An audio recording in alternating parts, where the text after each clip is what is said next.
Thank you. Thank you, everybody. Good evening. You know, I had an entire speech prepared for this wonderful occasion. But now that I'm here, I think I'm going to try something a little different. Tonight I want to speak from the heart. I'm going to speak off the cuff. Cuff.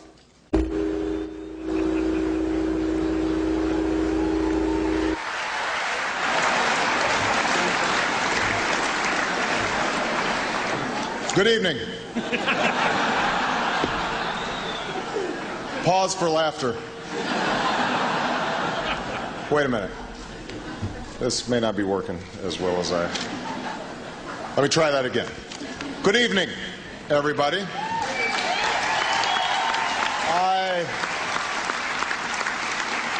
I would like to welcome you all to the 10-day anniversary of my first 100 days. I am Barack Obama. Most of you covered me. All of you voted for me.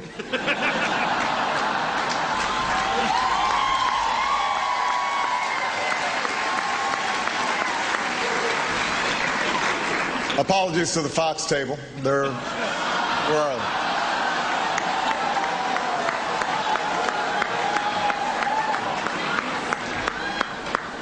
I have to confess I really did not want to be here tonight, but I knew I had to come.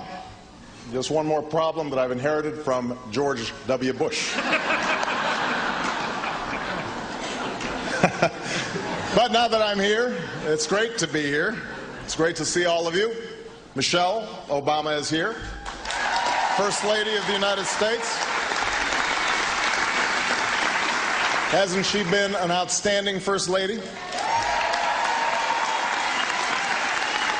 She's even begun to bridge the differences that have divided us for so long, because no matter which party you belong to, we can all agree that Michelle has the right to bear arms.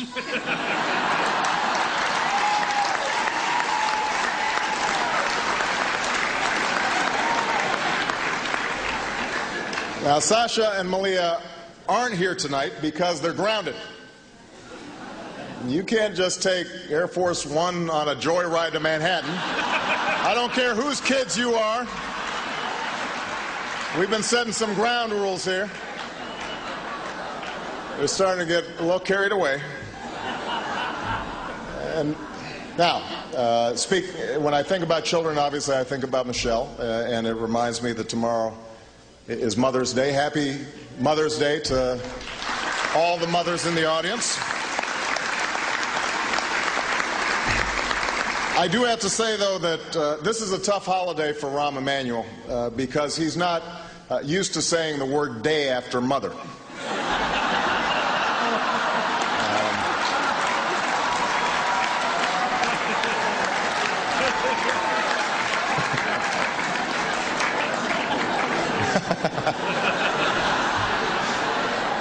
That's true. David Axelrod is here. You know, David and I have been together for a long time. I can still remember it. I get a sort of, I tear up a little bit when I think back to that day that I called Ax so many years ago and said, "You and I can do wonderful things together." And he said to me the same thing that partners all across America are saying to one another right now. Let's go to Iowa and make it official.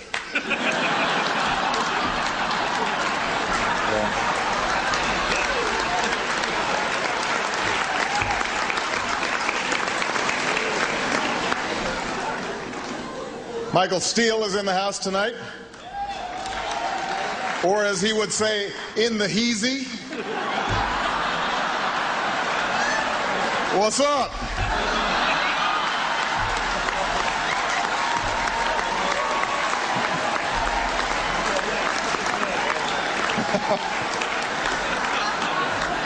Where's Michael? Michael, for the last time, the Republican Party does not qualify for a bailout. Rush Limbaugh does not count as a troubled asset. I'm sorry.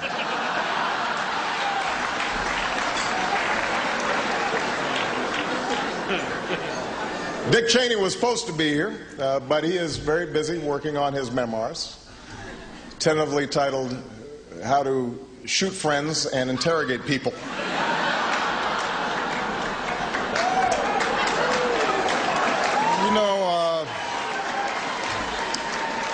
It's been a whirlwind of activity these first 100 days. We've enacted a major economic recovery package. We passed a budget. We forged a new path in Iraq. And no president in history has ever named 3 commerce secretaries this quickly. Which reminds me, if Judd Gregg is here, your business cards are ready now.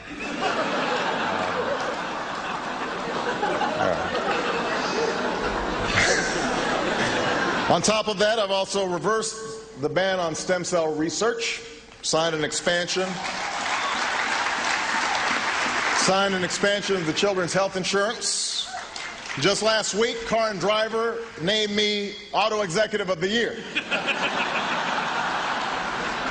Something I'm very proud of.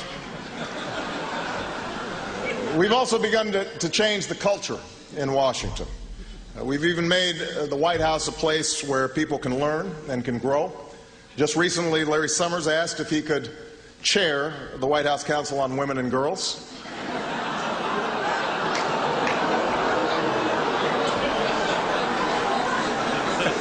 And I do appreciate that Larry's here tonight because it is 7 hours past his bedtime.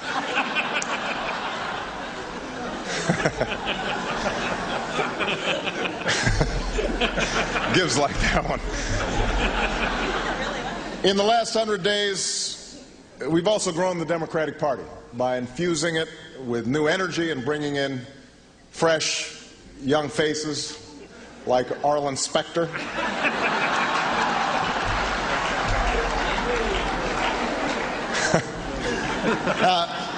Joe Biden rightly deserves a lot of credit for convincing Arlen to make the switch.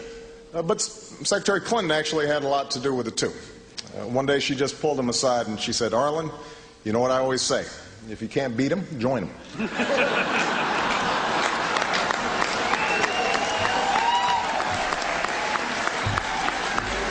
Which brings me to another thing that's changed in this new, warmer, fuzzier White House. And that's my relationship with Hillary. We had been rivals during the campaign, but these days we could not be closer. In fact, the second she got back from Mexico, she pulled me into a hug and gave me a big kiss. Told me I better get down there myself. Which I really appreciated. I mean, it was nice.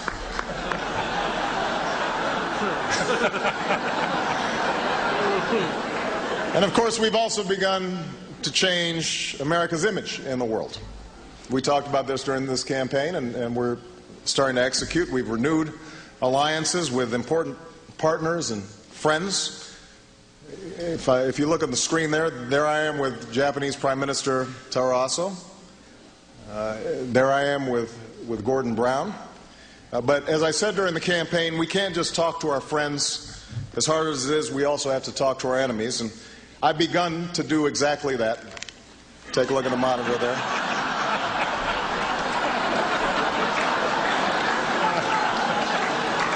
Now, let me be clear. Just because he handed me a copy of Peter Pan does not mean that I'm going to read it, but it's good diplomatic practice to just accept these gifts. All this change hasn't been easy. Change never is. So I've cut the tension by bringing a new friend to the White House.